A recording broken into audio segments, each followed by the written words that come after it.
يا حادي البوازير. Assalamualaikum warahmatullahi wabarakatuh. Sahabat Serambi Kalam yang dirahmati Allah, kekayaan memanglah bukan satu-satunya sebab kebahagiaan seseorang. Kekayaan juga bukan satu-satunya yang bisa membahagiakan orang lain. Akan tetapi, kekayaan juga bisa menjadi sebab kebahagiaan dan bisa membahagiakan orang lain. Hal itu tentu dilihat dari siapa yang mengendalikan kekayaan itu.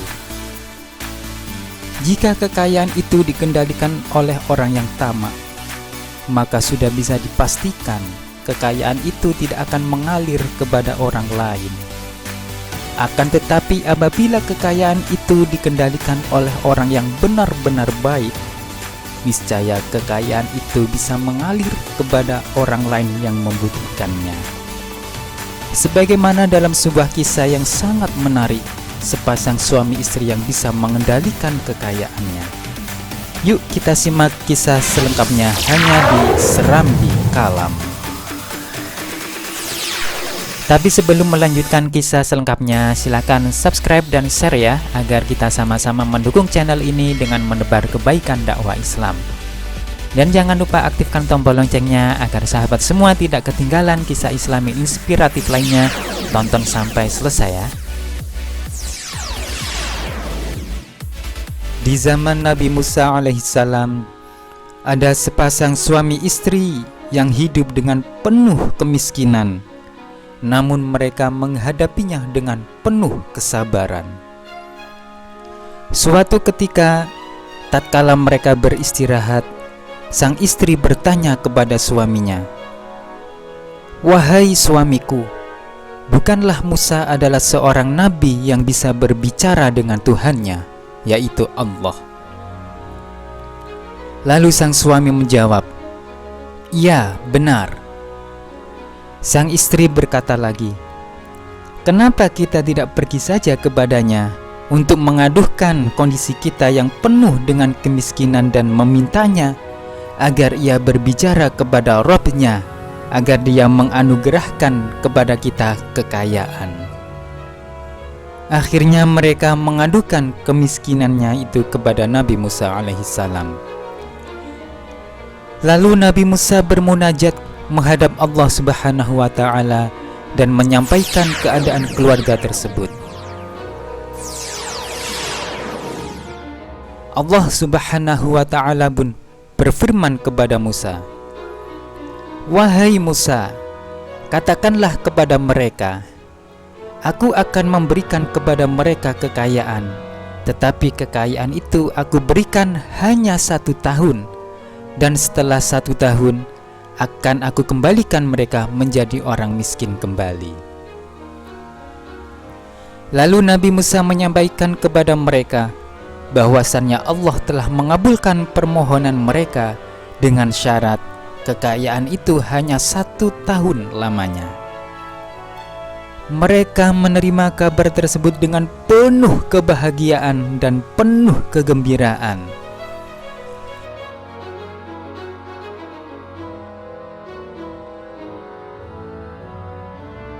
Beberapa hari kemudian, datanglah rizki yang melimpah dari jalan yang tak diketahui dari mana arahnya. Dan mereka pun seketika itu menjadi orang yang terkaya pada saat itu. Keadaan mereka pun berubah dengan kekayaan yang sangat berlimpah. Lalu sang istri berkata kepada suaminya, "Wahai suamiku, selama setahun ini kita akan memberi makan orang-orang miskin dan menyantuni anak-anak yatim, mumpung kita masih punya kesempatan, karena setelah setahun kita akan kembali miskin." Sang suami menjawab, "Baiklah, kita akan menggunakan harta ini untuk membantu orang-orang yang membutuhkannya."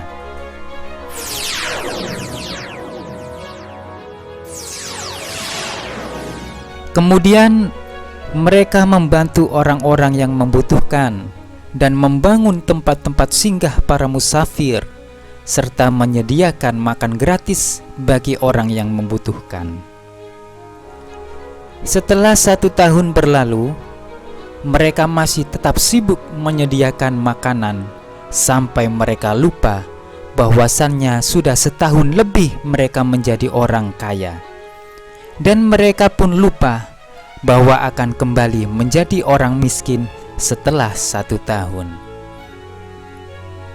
Nabi Musa pun sangat heran melihat keadaan mereka yang tetap kaya. Kemudian Nabi Musa bertanya kepada Allah Subhanahu wa ta'ala, "Ya Rabb, bukankah engkau berjanji memberikan mereka kekayaan hanya 1 tahun saja? Kemudian setelah itu engkau akan kembalikan mereka pada kemiskinan seperti semula." Allah Subhanahu wa ta'ala pun berfirman, "Wahai Musa, aku telah membuka 1 pintu rizki kepada mereka, tetapi mereka membuka beberapa pintu rizki untuk hamba-hambaku. Wahai Musa, maka aku titipkan lebih lama kekayaan itu pada mereka. Wahai Musa, aku sangat malu jikalau ada hambaku yang lebih mulia dan lebih pemurah daripada aku." Nabi Musa pun menjawab, "Maha suci engkau ya Allah, betapa maha mulia urusanmu dan maha tinggi kedudukanmu. Jangan tanyakan nikmat mana lagi yang belum kita dapatkan, tapi tanyalah nikmat mana lagi yang belum kita syukuri dan belum kita sedekahkan." Kita sering lupa bahwa nikmat dan anugerah Allah itu hanyalah titipan yang bisa diambil olehnya kapan saja dia mau mengambilnya. Allah juga telah menyebutkan, jika pandai bersyukur seperti mengucapkan Alhamdulillah, maka akan ditambah nikmat kita. Allah Ta'ala berfirman dalam Al-Quran, "Wa itta'adzana rabbukum la'in syakartum la'azidannakum wa la'in kafartum inna adabi lasyadid." Dan ingatlah ketika Tuhanmu memaklumkan, sesungguhnya jika kamu bersyukur, niscaya aku akan menambah nikmat kepadamu. Tetapi jika kamu mengingkari nikmatku, maka pasti azabku yang sangat pedih. Selain ditambah nikmatnya, manusia yang bersyukur dapat disayang oleh Allah Subhanahu wa ta'ala. Hal ini telah disebutkan dalam hadits Abu Daud. Jika engkau tidak mampu membalasnya, maka doakan dia hingga engkau merasa bahwa engkau telah mensyukuri kebaikan tersebut. Karena sesungguhnya Allah Subhanahu wa ta'ala sangat cinta kepada orang-orang yang bersyukur.